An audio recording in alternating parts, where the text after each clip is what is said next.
welcome back to my channel. So today's tutorial is actually going to be an updated version of my original tie-dye tumbler video that I posted back in January. A lot of comments that I get down in the description box or down in the comment box on that video is it's hard to see. So when I made that first tumbler tutorial, I didn't have a stand to hold my phone over my table. And I had never made a tutorial before. I didn't really know what I was doing. And I wasn't really comfortable. Not saying I'm comfortable now, but I'm a little bit more comfortable than I was then. So this is an updated version of that. Now you're actually going to be able to see me painting this one. With this technique, I actually have updated a little bit and it makes it a little bit easier. I feel like it's easier. You can do whatever way you want to. This is just the way that I do mine.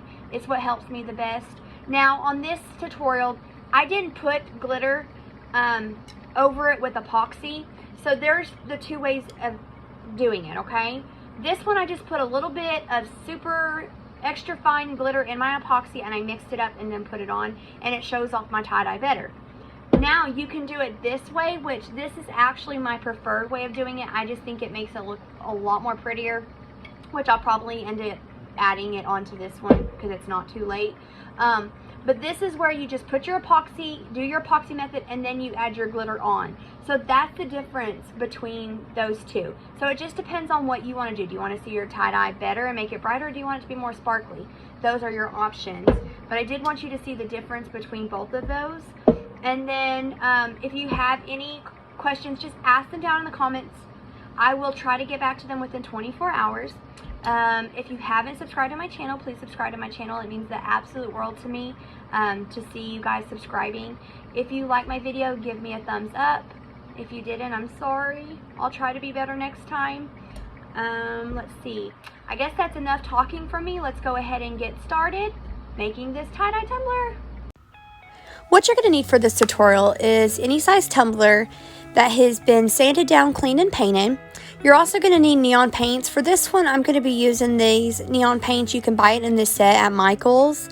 It does not have the purple paint in this set, so I went ahead and I bought it individually, and it's the purple violet paint.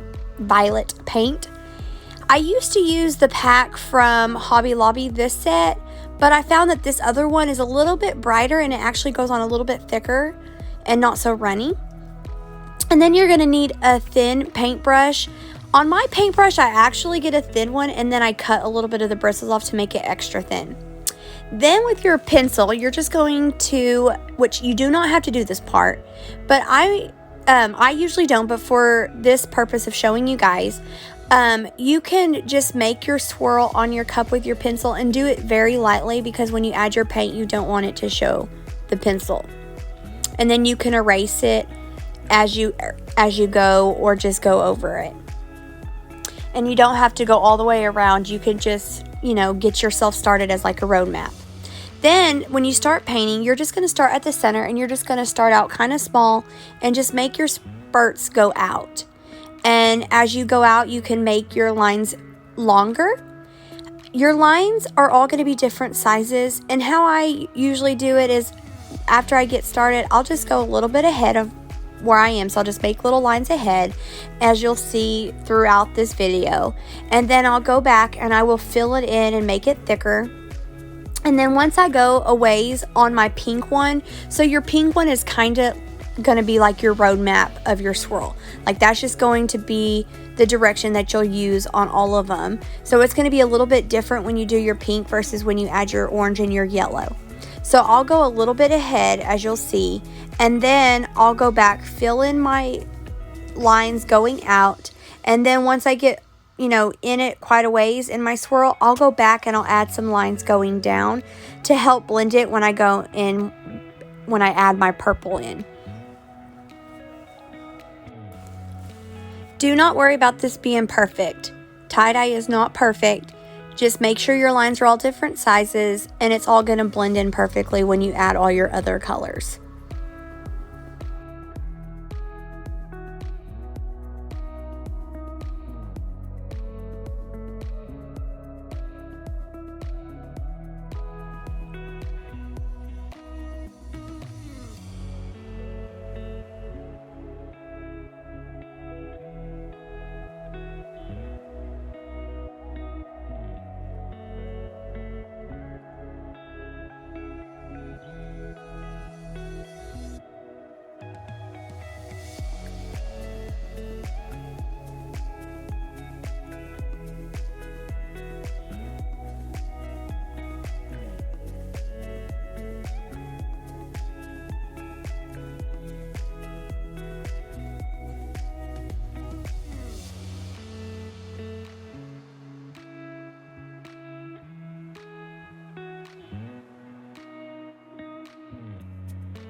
Now when it gets to your bottom, you can choose to go down on your bottom, or you can do like a burst on the bottom.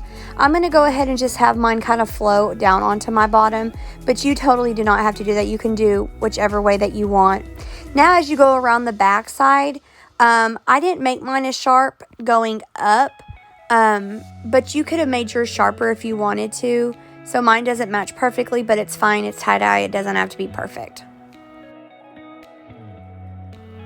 Okay, so now with your orange, you're going to start at the corner edge of your pink, and you're just going to make it go up.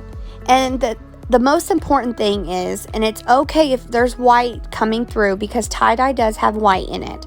So do not worry about that. But the thing that is important to blend it together, when you have your gaps where your pink lines are a little bit further apart and your gap is deeper, you're going to want to get your orange and make it go down in between your pink, if that makes any sense at all. And you'll be able to see it throughout the video of what I'm talking about. And so usually what I end up doing is I will actually, before I fill it in and make it thick, my swirl thick on that color, I will go ahead, and you'll see me go ahead and I'll add, you know, every few ones whenever there's deep, you know, where it goes down pretty deep between the lines, I'll go ahead and I will add in orange down through it and make the orange blend down in between the pink pretty well. And then, you know, it's not every single spot, but I'll skip ahead and I'll do like, you know, every few little spots I'll make the orange go down pretty far and blend it in that way. And then I'll go back and I'll thicken up my orange and make my spurts come out more. And then I'll just do it that way, and you'll see what I'm talking about.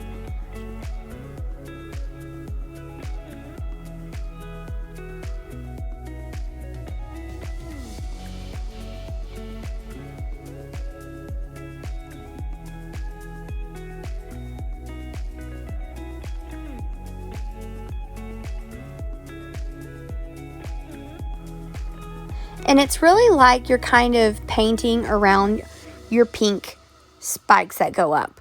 And so you're just going to want to make your orange kind of go up around it, but then add your little spikes on your orange, because you don't want to cover up the spikes on the pink, because that's how it blends in and makes your actual tie-dye.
Now with the purple, it's going to be a little bit different from the blue.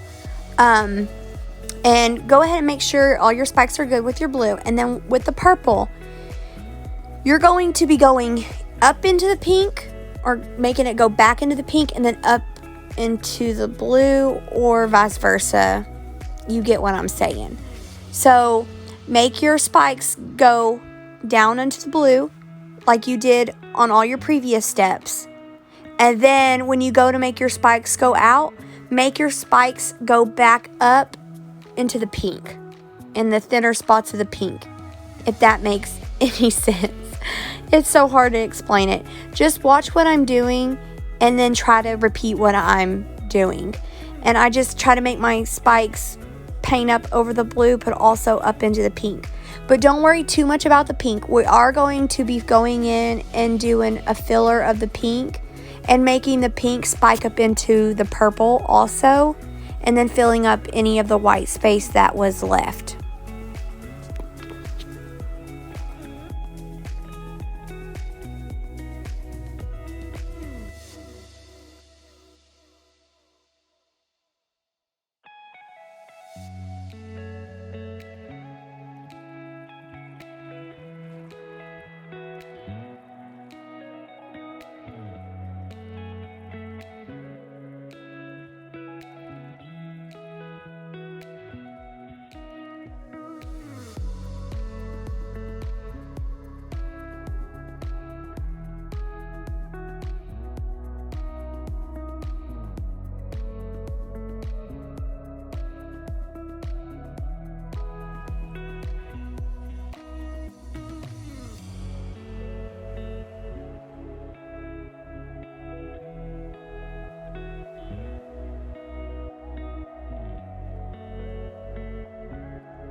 Okay, so now with your pink, just make it go up into your purple, between the thinner spots on your purple.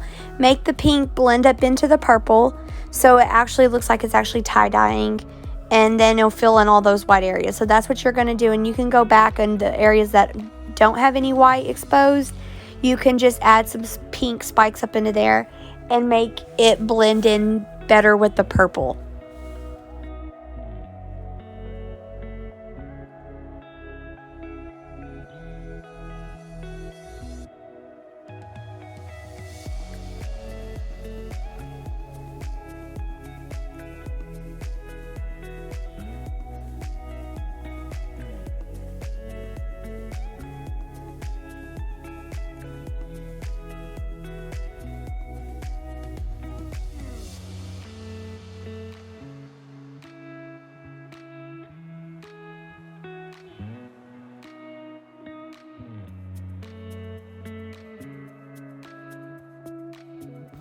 Once you're done with painting, you're going to set your cup to the side and let it dry for about 15 to 30 minutes before you epoxy it. I'm going to epoxy mine, and I am going to add my glitter into my epoxy. I'm going to be using the KS Resin Liquidy Split. That's my preferred epoxy. And then I'm going to add Brite. It's an extra fine glitter from Peachy Olive Glitter. I'm going to add that in my epoxy and apply it this way. Now, the other way that I was talking about is when you do it the epoxy method, which I will link down in the description box, my preferred glitter to use on that. If you watched my original video, you know which glitter it is and you saw me do that way. But for this one, I'm just going to show you this way. If you do it the other way, you're just going to apply a thin coat of epoxy and then add Nookie. That's my glitter choice, but a pretty opal white on it will work perfect as a cheek glitter. That's just my favorite, and it's also from Peachy Olive. I'll link that down in the description box. And then I warm my tumbler up before I put my coat of epoxy on. It just helps me put a nice, beautiful layer of epoxy on there, and it makes it go on so smooth and easy. And then I'm only going to epoxy this cup once. If you want to add a decal and epoxy it again, you can, but I'm just going to do one layer of epoxy on this one. And then I'll let it cure for 3 to 4 hours and it'll be completely done. And that's it with this tutorial. If you like my tutorial, give me a thumbs up. If you haven't subscribed to my channel, please do, so you can get notifications on all the videos that I will be posting within the next week to 2 weeks. And I will be talking to all of you guys later. Thank you everyone for watching.